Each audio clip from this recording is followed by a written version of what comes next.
चाणक्य ने कहा है, जिस प्रकार यह जानना असंभव है कि एक मछली कब और कितना पानी पीती है, उसी प्रकार यह जानना अत्यंत कठिन है कि सरकारी अधिकारी अपने शासन में रहते हुए कितना धन चुरा लेता है। यह भ्रष्टाचार की कोई परिभाषा नहीं है, लेकिन हकीकत के जैसा प्रतीत होता है। कैसे, जरा उसे समझिए। मामला छत्तीसगढ़ के कवर्धा का है। धान संग्रहण केंद्र से करीब 7 करोड़ का धान गायब है। करीब 26,000 क्विंटल धान गायब करने का आरोप किस पर लगा है, जब आप ये सुनेंगे तो दंग रह जाएंगे। जी हां, 7 करोड़ के धान को गायब करने का आरोप लगा है चूहों पर, दीमक पर और कीड़ों पर। जी हां, बिल्कुल ठीक सुना आपने। चूहा 26,000 क्विंटल धान चपत कर गया। गजब है। अब पूरा मामला जान लीजिए। दरअसल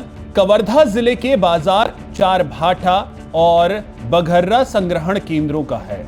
जानकारी के मुताबिक वर्ष 2024-25 में समर्थन मूल्य पर खरीदे गए लगभग 7,99,000 क्विंटल धान में से 26,000 क्विंटल धान की कमी पाई गई।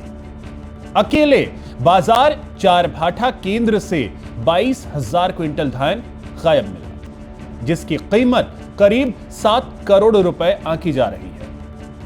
मामले में जिला विपणन अधिकारी अभिषेक मिश्रा का कहना है कि धान की जो कमी सामने आई है, वह मौसम के प्रभाव और चूहे, दीमक और कीड़ों द्वारा नुकसान के कारण। पूरे प्रदेश के 65 संग्रहण केंद्रों की तुलना में हमारे जिले की स्थिति तो बेहतर ही है। यानी कवर्धा में 26,000 क्विंटल धान चूहों और दीमक ने खा लिया, जिसको लेकर तर्क यह दिया जा रहा है कि अन्य जिलों के मुकाबले उनकी हालत ठीक है।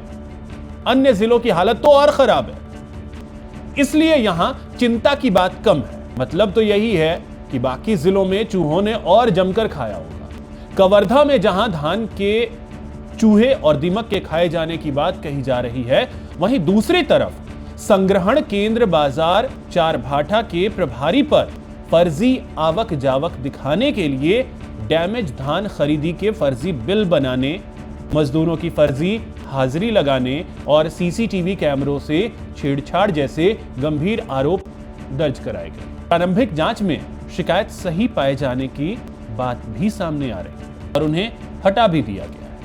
जबकि विभाग के आदेश अनुसार 2% धान कम पाया गया तो पहले निलंबन कर जांच किया जाना है और फिर एफआईआर कराना है। अब सवाल यह उठता है कि अगर धान चूहे दीमक ने खाए तो फिर फर्जी बिल किसने बनाए, फर्जी एंट्री किसने की, सीसीटीवी कैमरों से छेड़छाड़ किसने किया, और यदि सब कुछ ठीक था तो कर्मचारी को हटाया क्यों गया। वैसे आपको बता दें कि देश में यह कोई पहला मामला नहीं है जब चूहों ने इतना बड़ा कारनामा किया हो। आपको याद होगा झारखंड के धनबाद का मामला। 800 बोतल शराब चूहे गटक गए थे। धनबाद से आई एक रिपोर्ट के अनुसार महज कुछ ही दिनों में 800 बोतल विदेशी शराब गायब हो गई और इसका पूरा इल्जाम किसी और पर नहीं बल्कि चूहों पर लगाया गया था। दुकान संचालकों ने अधिकारियों को बताया था कि चूहों ने बोतलों के ढक्कन चबाकर शराब पी ली। कुछ मामलों में तो पूरी की पूरी बोतल गायब मिली। ये चूहे सिर्फ देसी नहीं बल्कि विदेशी शराब के भी शौकीन थे। वहीं आपको ये भी बता दें कि शराब से पहले धनबाद के चूहों ने पुलिस द्वारा जब्त किए गए गांजा और भांग को भी खाया था। ये भी दावा किया जा चुका है। हाँ, अब इतना ये कह सकते हैं कि छत्तीसगढ़ के चूहे जो हैं वो थोड़े सभ्य हैं। झारखंड के चूहों की तरह शराब और भांग के शौकीन तो नहीं है। और एक बात तो है कि देश के भ्रष्ट अधिकारी का सबसे प्यारा अगर कोई जानवर होगा तो वो चूहा ही होगा। जय हिंद, जय भारत।